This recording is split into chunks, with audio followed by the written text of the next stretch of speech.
Blessed day to you, all my sports to the bone people. Back at it again with another video. Thank you all for tuning in. Hope everybody is doing okay.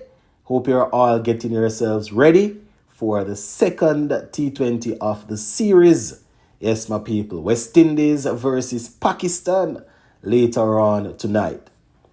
Now, we have two stories to look at in this one.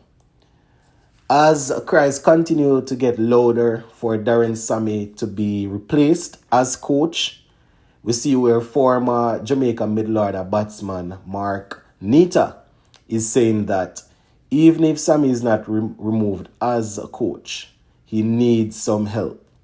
And he's saying that Coley, the former test coach, needs to be a part of that coaching staff. So we're going to give you all the information on that. Plus, we see where some news was sent out about Rovman Powell and the injury that he sustained. So we're going to be taking a look at that also. So just give a listening ear. You can let me know your thoughts in the comment section. And remember to hit that subscribe button. All right, let's get into this first story. So this is Mark Nita now, and I quote, "Somebody like Coley has to get back into it," right? He said that somebody like Coley has to get back into it. He said that he was an outstanding coach, did very well with this team. He was an outstanding coach and did very well with this team. He said that you want to bring people with a history of success, particularly working with the team.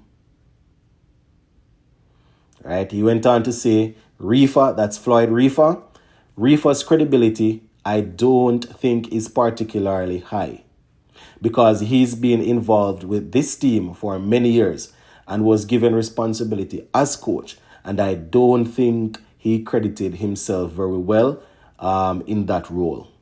He went on to say, I can't see how you are going to have a team of coaches around the players and Coley isn't in it. All right, so that is what he's saying. He went on to say, under Coley's stewardship, the West Indies did exceptionally well in Australia and Pakistan, right? Where we haven't won in a couple of decades. For you to just unceremoniously remove him from the setup is a big mistake. Right? End quote. The article goes on and the article says, former West Indies and Jamaica wicketkeeper batsman Jeff Dujan also disagrees with Coley's lack of involvement with the current test setup. So this is Dujan now. And I quote, as far as I am concerned, Coley did a very good job. And he has been just passed aside. Right? They're saying that Coley did a very good job and he has just been passed aside.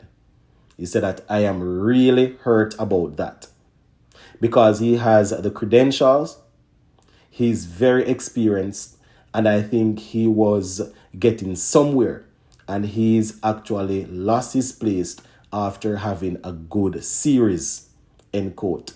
So that's Jeffrey Dujan there, my viewers and subscribers. So both Mark Nita and Jeffrey Dujan there saying that, CWI, they have definitely made a mistake when it comes on to not utilizing Coley as a backroom staff. They were also saying that to have somebody like Samuel, to have one person with all that power is basically unheard of. When it comes on to cricket is what they are saying. As a matter of fact, let me give you straight from the horse's mouth. Well, let me give it in quotation. So Martin Nita, he believes that this new approach that CWI, that they are working with is too much for one person to handle. So this is him now, and I quote Martin Nita.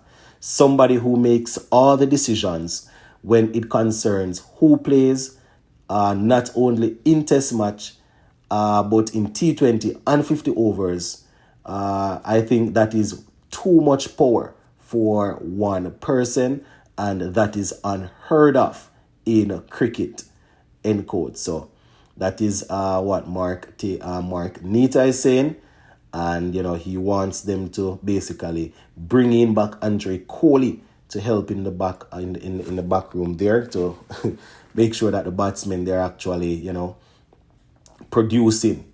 I mean, quite a few of the players that they are selecting from, they passed through Andre Coley's hand at some point. Whether it was high performance, youth cricket. One argument that a lot of people will bring is that, if he was so good working with them at the youth level, how is it that, they are at this level and basic things they are unable to do so? The thing is, he had a very good start with the team when he was given the opportunity. You all remember what we did in Australia and Pakistan. Not a bad start, albeit a couple of guys really and truly standing out and dragging the team across the line. It's going to be very interesting to see where they go from there. But I have never really heard of someone losing their job after one series, right? I mean, we lost that test series 3-0. So, it's going to hurt. It's definitely going to hurt. And the fact that we lost the T20 series against Australia also, I think people will be putting that together. You understand? I personally want us to have a test coach and somebody has to focus on white ball cricket. I think it is too much. I also think that it's too much to have one person picking the team. I am not a fan of that. But I also will be honest and say that I have never really seen somebody lose their job after just one series. So that is why I haven't jumped on the Darren Sammy train. Darren Sammy must go train. Obviously, the T20 team is not doing well. The white ball team isn't doing well. You understand? But I think they are looking at it separately, right? They are saying that obviously we lost the first test series to Australia. And I think the issue why Sammy is coming under so much pressure is the fact that, so many changes were made from the last team that was victorious against Pakistan.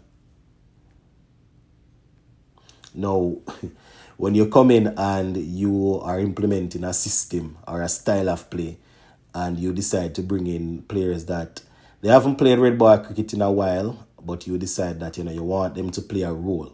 If it doesn't work out, people will always call you out. People are going to point out that players who were a part of the series against Australia and Pakistan and were growing, they you should have given them an opportunity to play at home against Australia. That's something that people will say. So Sammy as a coach and chief selector will have to deal with that. But as I said, I've never really seen somebody lose their job after just one series. It's just that as fans right now, we are putting everything together. The test team is losing, the T20 team is losing, and it's just really bad. So the fact that we have the coach and the coach being lead selector and everything in one, people will definitely point all the fingers towards him. And see what is happening now. We actually got off to a poor start against Pakistan. So later on tonight, especially if we don't win this second game, the calls will get even louder. But let us see how things will work out, my people.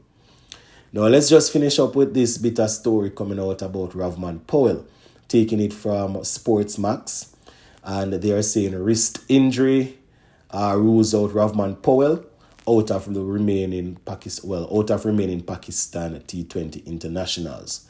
So they are saying a wrist injury has forced Rovman Powell out of the remaining 2 T20 internationals against Pakistan in Florida. The former captain sustained the injury in the field while attempting